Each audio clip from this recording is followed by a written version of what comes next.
हिंदी पाठ्यक्रम में आप सभी का स्वागत है। आज की वीडियो में आप पढ़ेंगे हिंदी गद्य खंड के अध्याय 3 पद्मलाल पुन्नालाल बख्शी जी को। पद्मलाल पुन्नालाल बख्शी द्वारा रचित विश्लेषण क्या लिखूं के गद्यांशों की व्याख्या। प्रस्तुतकर्ता master Sunil Raj from CRS senior secondary school. तो चलिए इस पार्ट से शुरू करते हैं। एक्चुअली इस चैप्टर में, इस अध्याय में बख्शी जी ने बड़े कलात्मक ढंग से, बड़े सुंदर शब्दों का प्रयोग करते हुए इस निबंध में विशेष तौर पर यह प्रदर्शित किया है कि व्यक्ति को अगर किसी टॉपिक पर, किसी शीर्षक पर उसे लिखना है और यदि वो निश्चय कर ले, लिखने का ठान ले, तो निश्चय ही वो विचार फिर अपने आप आते हैं। और साथ ही साथ उन्होंने ये भी बताया है कि हम लेखन की कला का किस प्रकार से विकास कर सकते हैं। यदि हमें किसी टॉपिक पर लिखना है, किसी शीर्षक पर लिखना है, तो निश्चय ही उसके लिए पहले हमारे मन में उस टॉपिक से संबंधित पर्याप्त सामग्री हो। पर्याप्त सामग्री के अलावा शैली हमारी कैसी हो, वो बोधगम्य शैली होनी चाहिए, ऐसी शैली जो तुरंत ही समझ में आए, भाषा हमारी मधुर हो, सरल हो। और साथ ही साथ ये भी बताया है कि अगर व्यक्ति चाह ले तो किसी भी टॉपिक पर लिख सकता है। लेखन अपने आप में कला है। तो चलिए, इसमें हल्का फुल्का व्यंग्य भी हुआ है, हास्य भी है थोड़ा बहुत, और अगर आप चाहें इसमें से हास्य निकालना चाहे तो आपको बहुत मजा भी आएगा। तो चलिए देखते हैं अध्याय मुझे आज लिखना ही पड़ेगा। अब लेखक कहते हैं कि मुझे आज लिखना ही पड़ेगा। अंग्रेजी के प्रसिद्ध निबंध लेखक A.G. गार्डनर का कथन है कि लिखने की एक विशेष मानसिक स्थिति होती है। इस बात को समझे जरा। यहाँ अंग्रेजी के प्रसिद्ध लेखक हैं एक निबंधकार A.G. गार्डनर। उनका ये कहना था कि जब कोई व्यक्ति लिखता है तो एक विशेष मानसिक स्थिति में पहुंच जाता है। लिखने की अवस्था ही दूसरी है, वो मानसिक संतुलन की एक अवस्था होती है जब हम लिखने के लिए पूर्ण रूप से तैयार होते हैं। उस समय मन में कुछ ऐसी उमंग सी उठती है, हृदय में कुछ ऐसी स्फूर्ति सी आती है, मस्तिष्क में कुछ ऐसा आवेग सा उत्पन्न होता है, आवेग माने वेग उत्पन्न होता है कि लिखना ही पड़ता है। अब यहाँ लेखक के कहने का इतना अर्थ यह है कि मन में उमंग उठती है, यानी जब हम पूर्ण मन से लिखना चाहते हैं तो हमारे मन में एक उत्साह की तरंग दौड़ पड़ती है और हृदय में स्फूर्ति यानी एक फुर्ती आ जाती है और मस्तिष्क में कुछ तेज सा उत्पन्न हो जाता है, तेजी आ जाती है, यानी अपने आप दिमाग चलता है और फिर चाहे कुछ भी लिखो हमें लिखना ही पड़ता है। उस समय विषय की चिंता नहीं रहती। कोई भी विषय हो उसमें हम अपने हृदय के आवेग को भर ही देते। हृदय के आवेग यानी भावना, हम अपने हृदय के जो तेजस्वीता है, जो भी हम लिखना चाहते हैं, जो भावनाएं हमारे हृदय वो हम भर ही देते। फिर हम विषय की चिंता नहीं होती। हेड टांगने के लिए कोई भी खूंटी काम दे सकती है। अब यहाँ कहने का अर्थ ये है कि ऐसे हमें हेड टांगना हो तो खूंटी कोई भी है। यानी अर्थ लेखक के यहाँ कहने का यह है कि अगर हम लिखना चाहते हैं तो फिर विषय कुछ भी हो हम लिख देंगे। तो यहाँ खूंटी का अर्थ है विषय कोई भी हो और हेड का अर्थ है लिखना। मैं समझता हूँ आप लोग मेरी बात को समझ रहे होंगे अच्छे से, और अगर ये पसंद आ रहा है आपको तो लाइक जरूर करते जाएं, वीडियो को आगे देखें और साथ ही साथ शेयर भी करते जाएं। उसी तरह अपने मनोभावों को व्यक्त करने के लिए कोई भी विषय उपयुक्त है। अब अगर हमें अपने मन के भावों को व्यक्त करना है तो फिर मन में उमंग ही पर्याप्त है। हम चाहे जो चाहे वो लिखें और विषय कोई भी हो, इसकी चिंता नहीं होती। अगर लिखना चाहते तो कोई विषय हो सकता है। असली वस्तु हेड है, खूंटी नहीं। यानी असली वस्तु जो लिखना है वो कोई खूंटी नहीं है, यानी विषय नहीं। यहाँ खूंटी का अर्थ विषय है और हेड का अर्थ लिखना। इसी तरह मन के भाव ही तो यथार्थ वस्तु है, विषय नहीं। यानी मन के भाव ही वस्तु हैं, विषय नहीं। यानी विषय की फिर कोई कीमत नहीं रहती यदि हम लिखना चाहते हैं। आगे देखें अगला पैसेज। गार्डनर साहब के इस कथन की यथार्थता में मुझे संदेह नहीं, पर मेरे लिए कठिनता यह है कि मैंने उस मानसिक स्थिति का अनुभव ही नहीं किया है जिसमें भाव अपने आप उत्थित हो जाते हैं, माने निकल आते हैं। समझे? अब लेखक थोड़ा यहाँ अपने आप को छोटा बताने की कोशिश कर रहा है। कह रहा है ये तो बात ठीक है उनकी, एजी गार्डनर की, कि लिखने में उनका जो कथन है कि लिखने की एक अलग मानसिक स्थिति होती है, ये बात सही है। लेकिन मुझे कठिनाई तो इसमें है कि जिस मानसिक स्थिति की वो बात कर रहे हैं वो तो मैंने आज तक अनुभव ही नहीं की, और कैसी उस स्थिति में भाव अपने आप उठते हैं ये भी मुझे नहीं पता। लेखक यहाँ थोड़ा अपनी असमर्थता व्यक्त कर रहे हैं। आगे देखें। मुझे तो सोचना पड़ता है, चिंता करनी पड़ती है, परिश्रम करना पड़ता है, तब कहीं मैं एक निबंध लिख सकता हूँ। अब लेखक थोड़ा मनोरंजन कर रहे हैं। इधर कह रहे हैं कि माना लिखने में अपने आप भाव आते हैं, लेकिन मेरे लिए थोड़ा कठिनाई, क्योंकि मुझे चिंता करनी पड़ती, सोचना पड़ता, विषय के बारे में सोचना पड़ता, क्या लिखना है वो भी सोचना पड़ता, तब मैं एक निबंध लिख सकता हूँ। ऐसा लेखक यहाँ कह रहे। आगे देखें। आज तो मुझे विशेष परिश्रम करना पड़ेगा क्योंकि मुझे कोई साधारण निबंध नहीं लिखना है। लेखक कहता है मुझे आज विशेष परिश्रम की आवश्यकता, क्योंकि साधारण निबंध आज नहीं लिखना। आज मुझे नमिता और अमिता, ये इनकी दो पुत्रियां हैं, के लिए एक आदर्श निबंध लिखना होगा। नमिता का आदेश है कि मैं दूर के ढोल सुहावने होते हैं इस पर निबंध, इस विषय पर लिखूं, और अमिता का आग्रह माने निवेदन है कि मैं समाज सुधार पर लिखूं। अब ये दोनों ही विषय परीक्षा में आ चुके हैं और इन दोनों पर आदर्श निबंध लिखकर मुझे उन दोनों को निबंध रचना का रहस्य समझाना पड़ेगा। अब यहाँ नमिता और अमिता के लिए, दोनों के लिए लेखक निबंध लिखना चाहता है, क्योंकि दोनों निवेदन किया है। नमिता कह रही है उसे दूर के ढोल सुहावने इस शीर्षक होते हैं, दूर के ढोल सुहावने होते हैं इस शीर्षक पर उसको निबंध लिख चाहिए, और अमिता का निवेदन ये है कि समाज सुधार पर।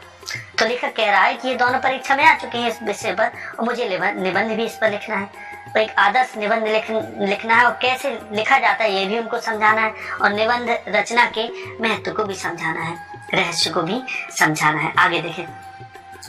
दूर के ढोल सुहावने अवश्य होते हैं, पर क्या वे इतने सुहावने होते हैं कि उन पर 5 पेज लिखे जा सके। अब लेखक थोड़ा यहाँ व्यंग्य कर रहा है हल्का सा, और लेखक क्या कहता है कि माना कि दूर के ढोल, यानी जो चीज हमने ना देखी हो वो हमारे लिए सुनने में और बहुत आकर्षक होती है, तो इतनी भी आकर्षक नहीं होती कि उस पर 4-5 पेज लिख दिए जाएं। तो इसी प्रकार समाज सुधार की चर्चा अनादिकाल से लेकर आज तक होती आ रही है। अब इसी प्रकार समाज सुधार की चर्चा, अब लेखक चूंकि दूसरा जो विषय जिस पर लिखना है वो है समाज सुधार, पहला है दूर के ढोल सुहावने। तो लेखक कहता है कि दूर के ढोल जब सुहावने होते हैं तो इतने भी सुहावने नहीं होते कि उन पर 4-5 पेज लिखा जा सके। लेकिन अब अगर समाज सुधार की बात की जाए तो समाज सुधार की बातें, चर्चा माने बातें, अनादिकाल यानी आदिकाल, जब से सृष्टि की रचना हुई है तभी से बातें चली आ रही, और समाज सुधार भी लगभग होता चला आ रहा, जिसके संबंध में बड़े बड़े विज्ञ माने होता है ज्ञानी, जानकार, बड़े बड़े विज्ञों में भी विरोध है। उसको मैं 5 पेज में कैसे लिख दूं? अब लेखक कहता है कि समाज सुधार की अगर बात की जाए तो उसमें भी बड़े बड़े ज्ञानी लोगों को विरोध है, वे भी उस पर एक मत नहीं है। तो लेखक कहता है बताओ मैं इस पर कैसे लिखूं, अर्थात लिखूं तो लिखूं कैसे? मैंने सोचा कि सबसे पहले निबंध शास्त्र के आचार्यों की सम्मति जान लूं। अब इधर निबंध शास्त्र यानी निबंध कैसे लिखा जाता है, उससे संबंधित जो शास्त्र है, उसके जो आचार्य हैं यानी जो ज्ञानी लोग हैं, उनकी सम्मति अर्थात उनकी अनुमति तो ले लो। अब यहाँ अनुमति लेने से अर्थ क्या है, इसको समझे जरा। सम्मति से क्या अर्थ है?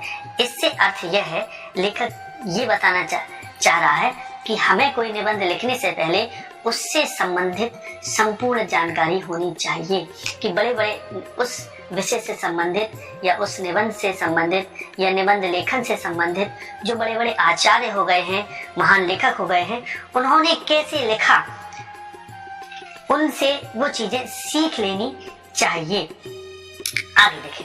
पहले तो यह समझ लूं कि आदर्श निबंध है क्या और वह कैसे लिखा जाता है, तब फिर मैं भविष्य की चिंता करूंगा। लेखक बात करता है पहले तो, अब लिखने से पहले हमें ये जान लेना चाहिए कि आदर्श निबंध होता क्या है और वह लिखा कैसे जाता है। फिर बात आगे की बात, भविष्य की चिंता कहने का मतलब फिर आगे क्या लिखना है उसकी सोचना, फिर एक नई बात है। इसलिए मैंने निबंध शास्त्र के कई आचार्यों की रचनाएं देखी। अब लेखक कह रहा है मैंने निबंध शास्त्र के कई आचार्यों की रचनाएं देखी, अर्थात कई निबंधों को पढ़ा उन विषयों से संबंधित जिन विषयों पर नमिता और अमिता ने अपनी इच्छा जाहिर की है। आगे देखें, एक विद्वान का कथन है कि निबंध छोटा होना चाहिए। अब लेखक बड़े बड़े आचार्यों की यहाँ सम्मति देते हुए कहते हैं कि एक विद्वान का कथन है कि निबंध छोटा होना चाहिए। छोटा निबंध बड़े की अपेक्षा अधिक अच्छा होता है, क्योंकि बड़े निबंध में रचना की सुंदरता नहीं बनी रह सकती। बात सही है। अगर हम बड़े निबंध को लिखेंगे तो जाहिर सी बात है कहीं ना कहीं हम मूल जो विषय है उससे थोड़ा बहुत हट सकते हैं, या हमारी भाषा सरलता से जटिल हो सकती है, या हमारी थोड़ा बहुत शैली बदल सकती है। इस तरीके से उसमें कहीं ना कहीं विभेद आ सकता है, बदलाव आ सकता है। इसलिए छोटा निबंध लेखक कह रहा है कि वो सही है, निबंध की रचना में सुंदरता भी जिससे बनी रहेगी। अब इस कथन को मान लेने में ही मेरा लाभ है। लेखक कहता है इस कथन को अगर विद्वानों के मान लिया जाए तो इसमें थोड़ा अच्छा ही है। मुझे छोटा ही निबंध लिखना है, बड़ा नहीं। पर लिखूं कैसे? अब लेखक प्रश्न करता है स्वयं से, कहता है लिखूं कैसे? छोटा तो लिखना है, लेकिन लिखूं कैसे? तो निबंध शास्त्र के उन्हीं आचार्य महोदय का कथन है कि निबंध के दो प्रधान अंग है, सामग्री और शैली। अब बात करते हैं थोड़ा साहित्य की। तो लेखक ये कहता है कि निबंध शास्त्र के जो बड़े बड़े आचार्य हैं उनका ये कहना है कि निबंध के दो अंग हैं, एक है सामग्री और दूसरा है शैली। पहले तो मुझे सामग्री एकत्र करनी होगी। अब सामग्री का अर्थ क्या है फिर समझे। सामग्री का अर्थ होता है कि जिस विषय में हम लिखना चाहते हैं उस विषय से संबंधित विचारों का समूह ही सामग्री है।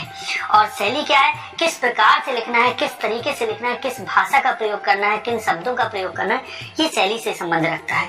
आगे देखें, पहले तो मुझे सामग्री एकत्रित करनी होगी, विचार समूह संचित करना होगा, माने इकट्ठा करना होगा।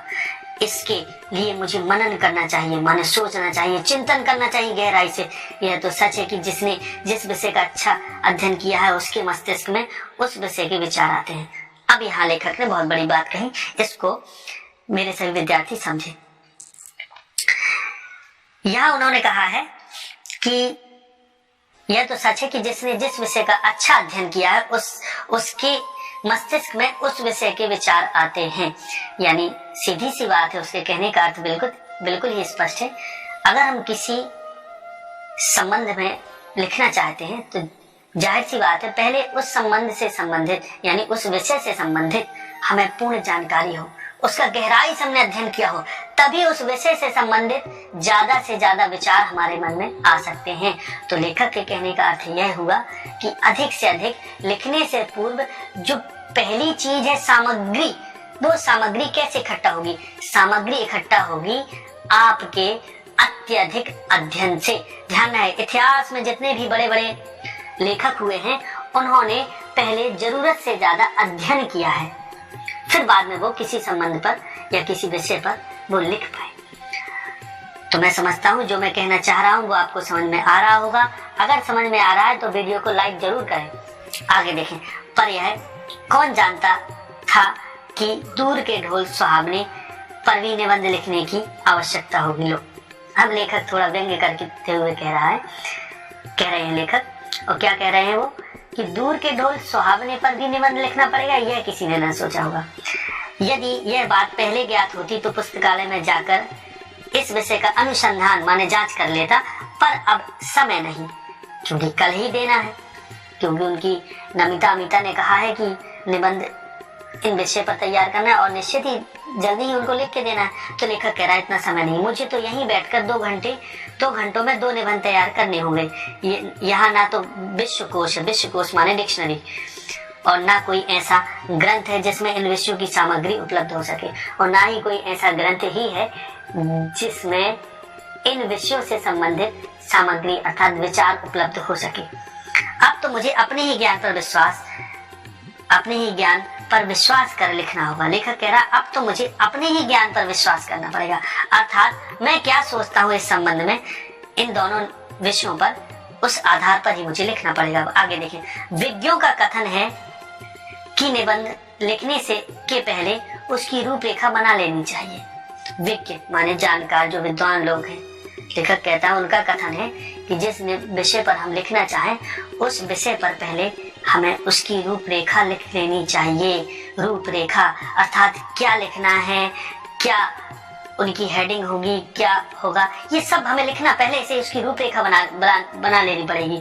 अतः सबसे पहले मुझे दूर के ढोल सुहावने की रूपरेखा बनानी है। मैं सोच ही नहीं सकता कि इस विषय की कैसी रूपरेखा है। इस निबंध लिख लेने के बाद मैं उसका सारांश कुछ ही वाक्यों में भले ही लिख दूं, पर निबंध लिखने के पहले उसका सार 10-5 शब्दों में कैसे लिखा जाए।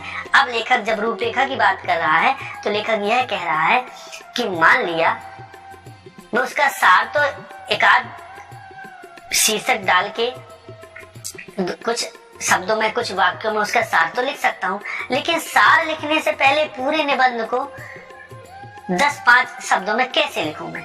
यानी 10-5 शब्दों में लिखने का अर्थ है उसका कि उसकी रूपरेखा मैं कैसे बनाऊं। क्या सचमुच हिंदी के सब विज्ञ लेखक पहले से अपने अपने निबंधों के लिए रूपरेखा तैयार कर लेते हैं? अब लेखक बात कर रहा है यहाँ, क्या ऐसा होता है कि जो बड़े बड़े विद्वान हैं अगर वे कोई निबंध लिखते हैं, क्या वे पहले से कोई रूपरेखा तैयार करते हैं? तो लेखक यहाँ एक अनुमानतः एक बात कह रहे हैं कि क्या ऐसा होता है। अब आगे देखें तो क्या एजी गार्डनर को तो अपने लेखों का शीर्षक बनाने में ही सबसे अधिक कठिनाई होती है।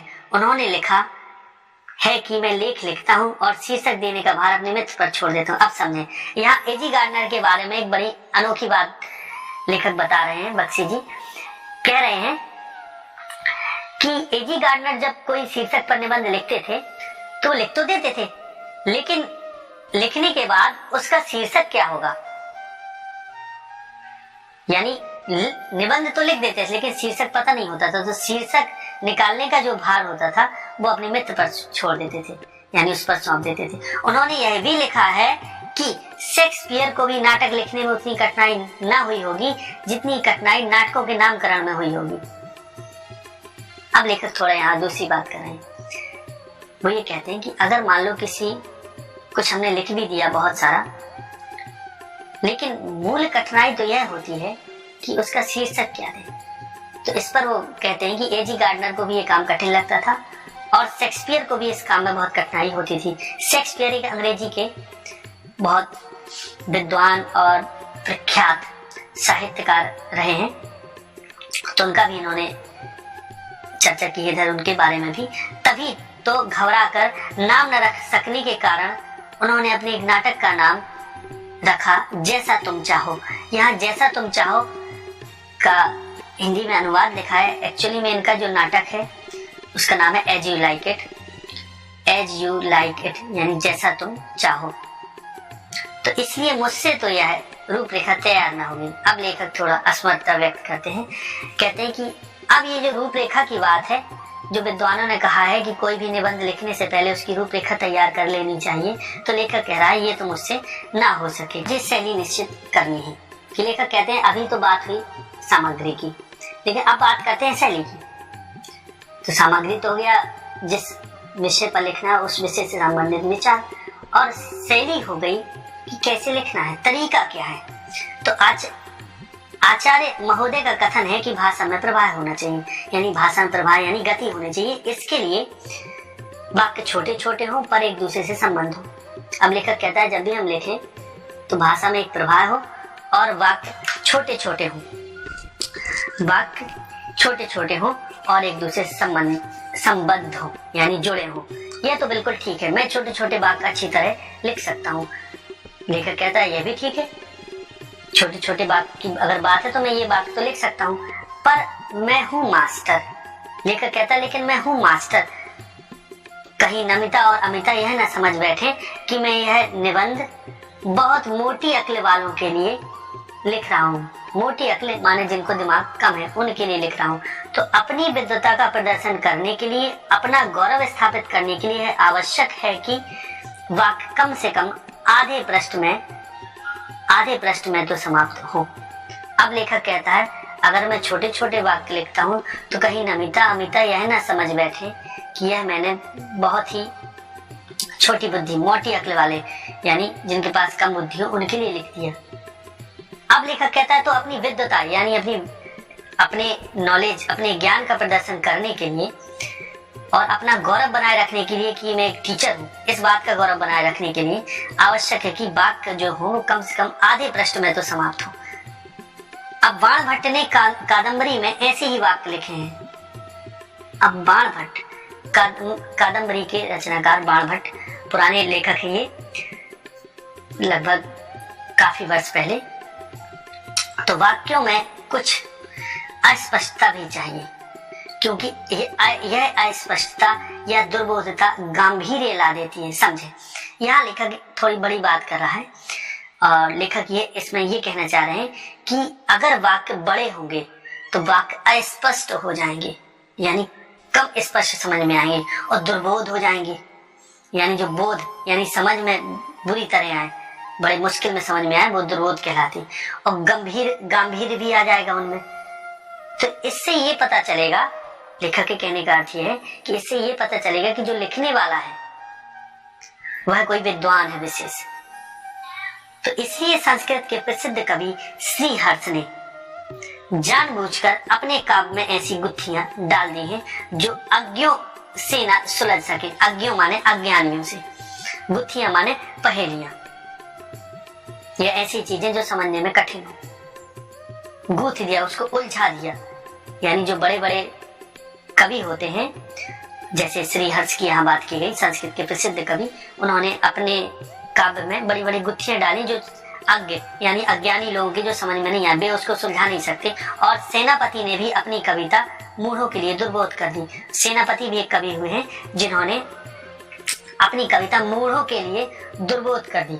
अब सेनापति 16वीं शताब्दी के ब्रज भाषा के प्रसिद्ध कवि हैं, जिन्होंने कवित्त रचनाकर नामक काव्य ग्रंथ की रचना की है। कवित्त रचनाकर, तो उन्होंने भी ऐसे किया।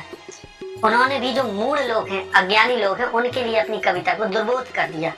दुर्बोध माने जो बड़ी मुश्किल में बोध में आए, समझ में आए। तभी तो लेखक कहता है, तभी तो अलंकार, मुहावरे, अलंकारों, मुहावरों, लोकोक्तियों का समावेश भी निबंधों के लिए आवश्यक बताया जाता है। अलंकार आप जानते ही हैं, मुहावरे, लोकोक्तियां यानी लोगों के बीच प्रचलित युक्ति यानी कथन, मुहावरे वगैरह, इन सब चीजों को का समावेश निबंधों में इसलिए किया जाता है ताकि उनकी भाषा थोड़ा दुर्बोध हो जाए, जो अज्ञानियों के समझ में ना आए, लेकिन जो ज्ञानी लोग हैं उनके समझ में आ जाए। तब क्या किया जाए? अब लेखक प्रश्न करता है, अब समझ में नहीं आ रहा है कि अब करें क्या, किस प्रकार से लिखें। तो आगे देखें, अंग्रेजी के निबंधकारों ने एक दूसरी पद्धति को अपनाया है।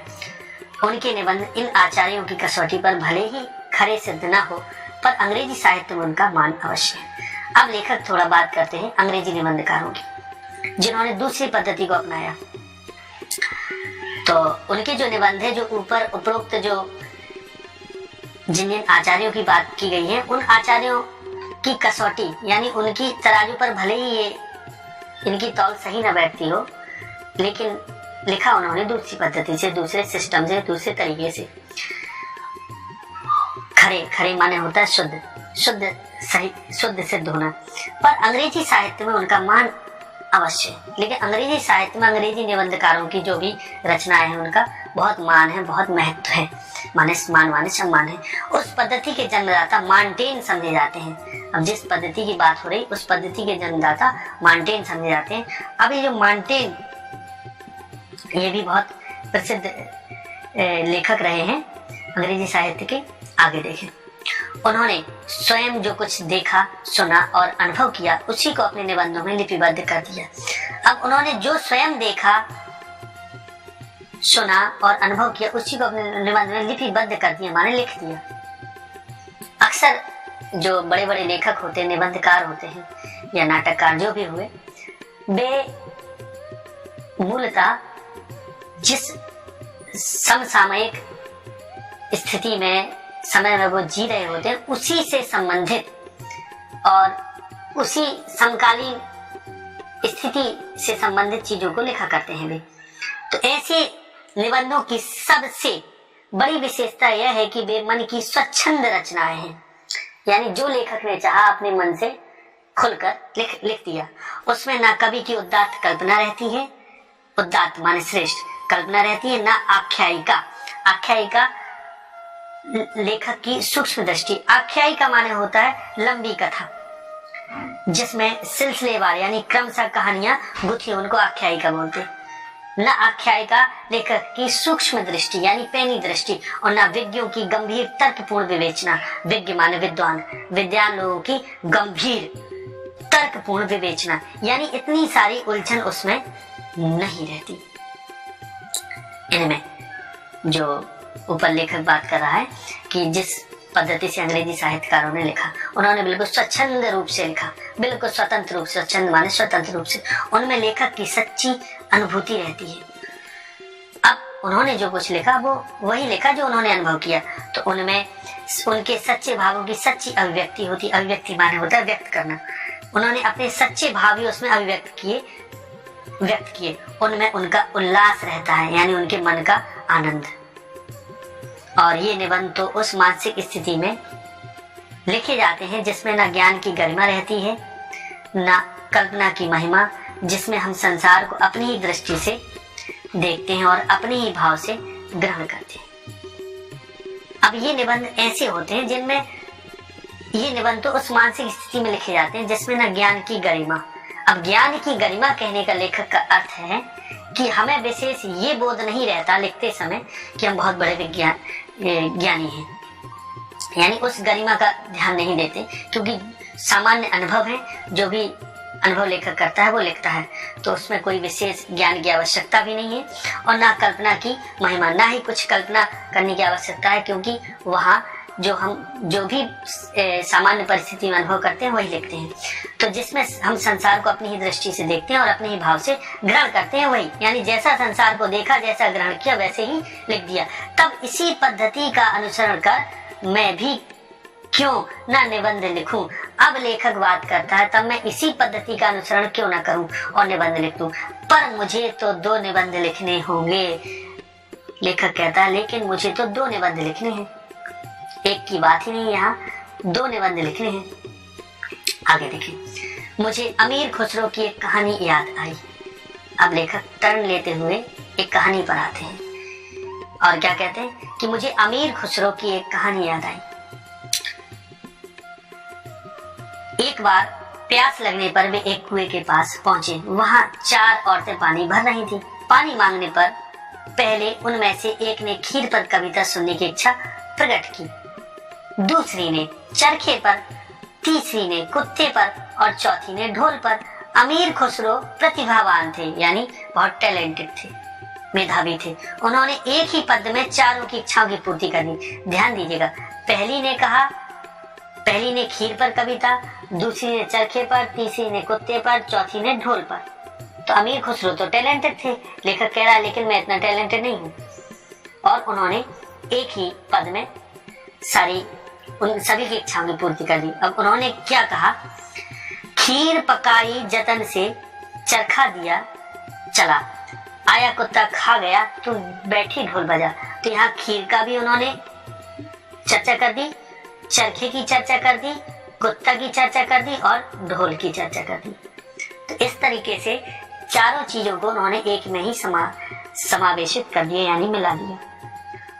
तो इधर ये कहानी चर्चा करने का अर्थ ये है, उनका मतलब ये है, इस अर्थ से लेखक ने इस कहानी को लिया है कि जो प्रतिभावान लेखक होता है वो किसी भी संबंध में, किसी भी विषय पर तुरंत ही उस मानसिक स्थिति में पहुंच जाता है जिस पे उसको लिखना होता है, और उससे संबंधित सामग्री यानी विचार उसको तुरंत ही उसके मन में आ जाते हैं और वो लिख देता है। तो जैसे कि अमीर खुसरो ने उन चारों स्त्रियों की इच्छा को एक ही पद में पूरा कर दिया। आगे देखें, मुझ में अमीर खुसरो की प्रतिभा नहीं है। लेखक कहता है मुझ में लेकिन ऐसी प्रतिभा नहीं है, पर उनकी इस पद्धति को स्वीकार करने में मेरी कठिनाई आधी रह जाती है। लेखक लेकिन कहता है कि अगर मैं अमीर खुसरो की इस तकनीक को अपना लूं कि खट्टा, मैं दोनों विषय पर जो नमिता और अमिता ने कहा है उन पर मैं लिखना चाहूं, और मैं इसी तकनीक से लिख दूं, इकट्ठा समावेश कर दूं, तो इससे मेरी कठिनाई आधी हो जाएगी। और मैं भी एक निबंध में इन दोनों विषयों का समावेश कर दूंगा। एक ही ढेले से दो चिड़िया मार दूंगा। एक ही ढेले से दो चिड़िया मारने का मतलब है एक पत्थर से एक तीर से दो शिकार। अब दूर के ढोल सुहावने होते हैं क्योंकि उनकी कर्कशता दूर तक नहीं पहुंचती। इस अर्थ को समझें। दूर के ढोल सुहावने होते हैं, यानी हम जिस वस्तु के बारे में हमने जिसको देखा ना हो, केवल सुना हो, तो सुनने पर जो हमने नहीं देखा होता है, अगर उसके बारे में हम एक बार सुनते हैं तो निश्चित ही वो हमें आकर्षक प्रतीत होती है। वो इसलिए प्रतीत होती है क्योंकि हमने उसको नजदीक से नहीं देखा होता है, और जब नहीं देखा होता है तो हमें वो लुभावनी मन में लगती है और उसमें कितनी जटिलता छुपी है वो हमें पता नहीं चलती। इसी प्रकार जो दूर के ढोल होते हैं, यानी ढोल अगर दूर बज रहे हो तो दूर से तो मंद सुनाई देंगे, तो उनकी ध्वनि जो होगी मधुर लगी, लेकिन जैसे ही ढोल के बिल्कुल नजदीक पहुंच के सुना जाए तो बड़े कर्कश, यानी सुनने में कठोर उसकी ध्वनि प्रतीत होती है। जब ढोल के पास बैठे हुए लोगों के कान के पर्दे फटते हैं, तब दूर किसी नदी के तट पर संध्या समय यानी सांझ के समय किसी दूसरे कान में वही शब्द मधुरता का संचार कर देते हैं। बात वही हुई, यानी जो दूर से जो मधुर है वो पास से वो कर्कश लगती है। जैसे सांझ के समय ढोल बज रहे हो बहुत दूर, तो कोई जो दूर से सुनेगा उसको तो बड़ा अच्छा लगेगा सुनने पर, लेकिन जो पास बैठे हुए उनसे पूछो सुनने में क्या उनका हाल हो रहा है, उनके तो कान के पर्दे फटे जा रहे हैं। तो ढोल के उन्हीं शब्दों को सुनकर वह अपने हृदय में किसी के विवाह उत्सव का चित्र अंकित कर लेता है। अब जो व्यक्ति दूर है, दूर से सुन रहा है, जिसको वो ध्वनि मधुर लग रही, वो ये सोचता है शायद किसी के यहाँ विवाह उत्सव हो रहा है। और कोलाहल से पूर्ण घर के एक कान में बैठी हुई किसी लज्जाशील नववधू की कल्पना वह अपने मन में कर लेता है। अब कोलाहल से पूर्ण, कोलाहल माने शोर, अब शोर से भरे हुए उस घर, वो सोचता है कि उस घर के किसी कोने में कोई नवविवाहिता लज्जाशील लजाने वाली कोई नववधू, यानी जिसकी अभी अभी शादी हुई हो, वो बैठी होगी। तो उसकी वो कल्पना करता है कि शायद कहीं शादी हो रही है, और उस नववधू के प्रेम उल्लास माने उत्साह, मन का आनंद, प्रसन्नता, संकोच, आशंका माने हल्का शक के साथ भय, विषाद माने दुख से युक्त हृदय के कंपन ढोल की कर्कश ध्वनि को मधुर बना देते हैं। अब समझे जरा। अब चूंकि जो दूर से सुन रहा है वो जब ये कल्पना करता है कि किसी की शादी हो रही होगी, विवाह उत्सव है, कोई नववधू है, वो घर के किसी कोने में बैठी लजा रही है और उसके लिए बड़े प्रेम, संकोच, उल्लास और इन सब की बात है, तो अपने उसके हृदय में जो कंपन उठता है इन सब विचारों का, वही कंपन एक कर्कश ध्वनि को मधुर बना देता है। यानी जब ढोल, कहने का अर्थ ये है कि जब खुशी का माहौल होता है और कोई चीज बड़ी कर्कश भी हो तो वो मधुर प्रतीत होती है, क्योंकि हमारे हृदय की अच्छी भावनाएं हम उससे जोड़ लेते हैं।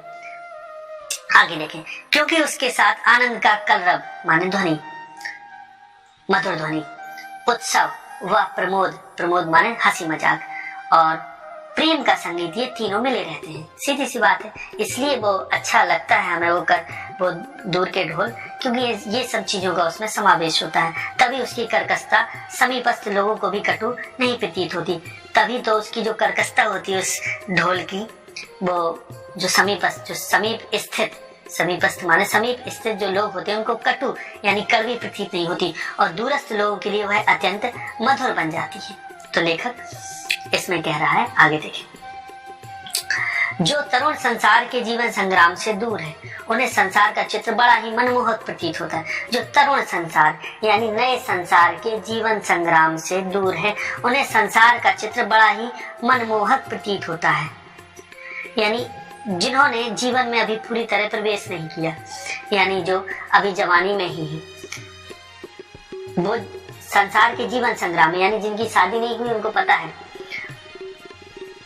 कि जीवन बड़ा आनंदमय है, लेकिन जब वो जीवन रूपी उस संसार के संग्राम में उतरता है तब उसे कुछ अलग ही एहसास होता है। तो लेखक यहाँ बात करते हैं जो तरुण संसार यानी नए संसार के जीवन संग्राम से दूर हैं, उन्हें संसार का जो चित्र है, जो अनुभव है, जो पूर्व अनुमान है, वो बड़ा ही मनमोहक प्रतीत होता है, उनके मन को मोहने वाला। और जो वृद्ध हो गए हैं, वो जो अपनी बाल्यावस्था और तरुणावस्था से दूर हट गए हैं, उन्हें अपने जीवन काल की स्मृति बड़ी सुखद लगती है।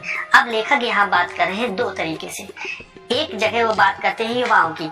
वे युवा जो अभी संसार के संग्राम में नहीं उतरे, उनको संसार बड़ा लुभावना लगता है। लेकिन जो वृद्ध हो गए, जिन्होंने संसार को जी लिया, वे अपनी बाल्यावस्था यानी बचपन को और तरुण अवस्था यानी जवानी से जो दूर हट गए हैं, उन्हें ये सब चीजें बड़ी, उनकी जब वो स्मृति करते हैं, अतीत काल में अपने जाते हैं बीते हुए समय में, तो उनकी स्मृति से ही बड़े प्रसन्न हो जाते हैं।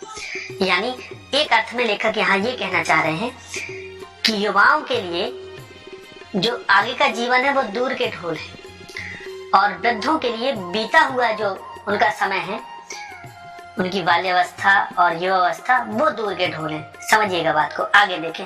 वे अतीत का ही स्वप्न देखते हैं, यानी वृद्ध लोग अतीत को याद करते हैं जो समय बीत गया, और तरुणों के लिए जैसे भविष्य उज्ज्वल होता है, और जो युवा होते हैं उनके लिए भविष्य उज्ज्वल उन्हें दिखाई देता है, वैसे ही वृद्धों के लिए अतीत जैसा युवाओं के लिए भविष्य उज्ज्वल होता है, प्रकाश से भरा हुआ, संभावनाओं से भरा हुआ, आनंद से भरा हुआ, वैसे ही वृद्धों के लिए अतीत बीता हुआ समय उनको आनंद से भरा हुआ प्रतीत होता है। वर्तमान से दोनों को असंतोष होता है। अब समझे, यहाँ लेखक ने दार्शनिक पक्ष महसूस किया है और उसको बताया है कि हम अक्सर वर्तमान में नहीं जीते, हम जीते हैं या तो अतीत में या भविष्य में। जो युवा हैं वो भविष्य में भटकते हैं उनकी चेतना, और जो वृद्ध हैं वो अतीत में अपनी सुखद स्मृतियों को याद करके जीवन को आगे बढ़ाते हैं, जीते हैं। लेकिन दोनों ही, चाहे वो युवा हो चाहे वो वृद्ध हो, दोनों ही वर्तमान में नहीं रहते, अर्थात वर्तमान के जीवन से असंतुष्ट रहते हैं। इस अर्थ में दोनों ही कल्पना में जीते हैं। आगे देखें, तरुण भविष्य को वर्तमान में लाना चाहते हैं, और वृद्ध अतीत को खींचकर वर्तमान में देखना चाहते हैं। अब यहाँ बड़ी विडंबना की बात की लेखक ने और कहा है कि जो युवा हैं वो भविष्य को वर्तमान में लाना चाहते हैं, अर्थात भविष्य की जो कल्पनाएं वे मन में रखते हैं, उन कल्पनाओं को वर्तमान में ही पूरा करना चाहते हैं। और जो वृद्ध हैं वे अतीत यानी बीते हुए समय को खींचकर वर्तमान में देखना चाहते हैं कि काश ऐसा फिर से हो जाए। तरुण क्रांति के समर्थक होते हैं और वृद्ध अतीत गौरव के संरक्षक। अब इस बात को जरा समझे, इसमें बहुत बड़ी बात लेखक ने कही है। जो तरुण है, जो युवा है, वो क्रांति यानी परिवर्तन के समर्थक होते हैं, वे नई नई चीजें करना चाहते हैं, वो उल्लास से भरे होते हैं, उमंग से भरे होते हैं।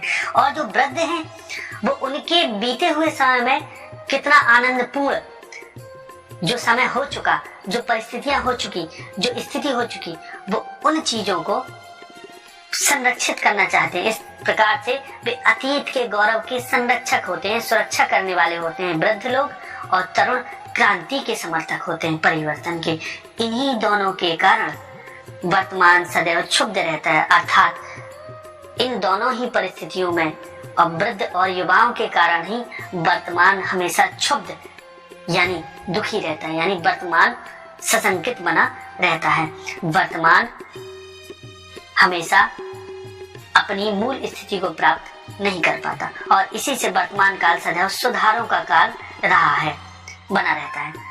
अब सुधारों काल कहने का अर्थ है, लेखक चूंकि अमिता ने कहा है समाज सुधार, तो लेखक कहता है कि जब हम वर्तमान में स्थिर न रहें तो वर्तमान हमेशा चेष्टाओं का समय रहता है, क्योंकि वृद्ध चेष्टा करते हैं अतीत के गौरव को संरक्षित करने की वर्तमान में, और युवा चेष्टा करते हैं भविष्य को लाने की यानी क्रांति के समर्थक होते हैं। तो इस तरीके से वर्तमान में सुधार ही चलते रहते हैं। तो मनुष्य जाति के इतिहास में कोई ऐसा काल ही नहीं हुआ जब सुधारों की आवश्यकता ना हुई हो।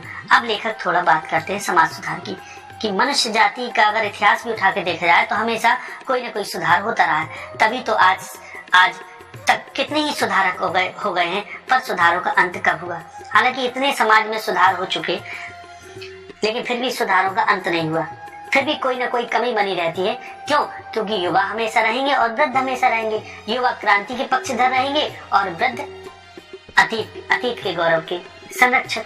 तो आगे देखें, भारत के इतिहास में बुद्धदेव, महावीर स्वामी, नागार्जुन, शंकराचार्य, कबीर, नानक, राजा राम मोहन राय, स्वामी दयानंद, महात्मा गांधी में ही सुधारकों की गणना समाप्त नहीं होती। अब लेखक बात करता है कि भारत में जिन बुद्धदेव हो गए या महावीर, जिन भी लेखक ने यहाँ नाम लिया है, इतने सारे समाज सुधारक होने के बावजूद भी योगी, यति, बड़े बड़े नेता, संत, महात्मा गांधी जैसे समाज सुधारक, इन सबके होने के बावजूद भी कोई विशेष परिवर्तन नहीं आया समाज में।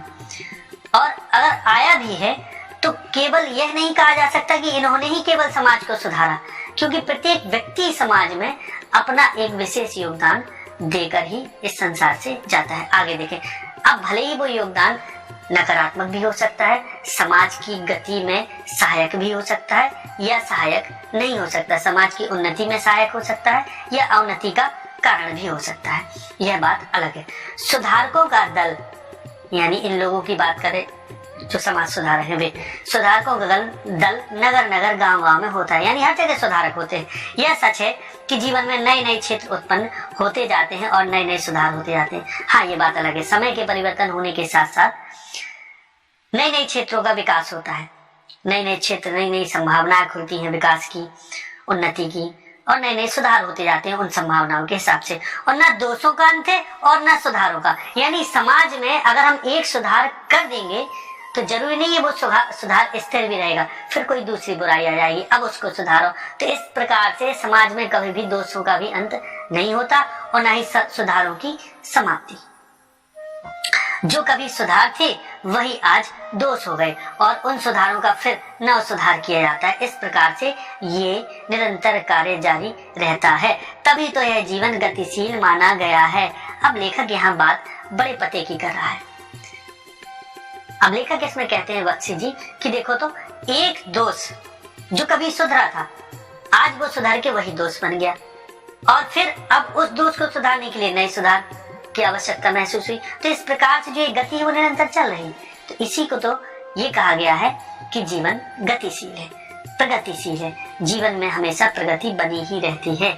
हिंदी में प्रगतिशील साहित्य का निर्माण हो रहा है। प्रगतिशील साहित्य यानी आलोचना समालोचना का साहित्य, ऐसा साहित्य जो परिवर्तनवादी हो, प्रगतिवादी हो। उसके निर्माता यह समझ रहे हैं कि उनके साहित्य में भविष्य का गौरव निहित है और जो प्रगति साहित्य के रचनाकार, जो निर्माता हैं, जो लेखक है, वो ये सोच रहे हैं कि जो उनका साहित्य भविष्य का गौरव है, उसमें निहित है, माने मौजूद है, भविष्य का गौरव मौजूद है उनके साहित्य में। वे सोचते हैं कि भविष्य में जब लोग पढ़ेंगे तो इसको बड़ा महत्व देंगे, पर कुछ ही समय बाद उनका यह साहित्य भी अतीत का स्मारक हो जाएगा। यानी कुछ समय बाद ऐसा होगा कि उससे भी अच्छा साहित्य आएगा तो पिछला साहित्य एक स्मारक की भांति हो जाएगा कि जो केवल स्मृति का ही चिन्ह मात्र विशेष है। स्मारक माने स्मृति का चिन्ह। और आज जो तरुण है यानी जो युवा है वही वृद्ध होकर अतीत के गौरव का स्वप्न देखेंगे। सीधी सी बात है, आज जो युवा है कल वो वृद्ध होंगे, फिर वही वृद्ध अतीत के गौरव का संरक्षण करेंगे और जो आज युवा है वे भविष्य को क्रांति में बदलना चाहते हैं। सीधी सी बात है, वर्तमान में क्रांति लाना चाहते हैं। तो आगे देखें, उनके स्थान में तरुणों का फिर दूसरा दल आ जाएगा। यानी जो तरुण वृद्ध हो गए उनकी जगह दूसरे तरुण आ जाएंगे, दूसरे युवा आ जाएंगे जो भविष्य का स्वप्न देखेगा। फिर युवा, फिर उसी तरीके सुधारों का काल चलता रहेगा। दोनों के ही स्वप्न सुखद होते हैं क्योंकि दूर के ढोल सुहावने होते हैं।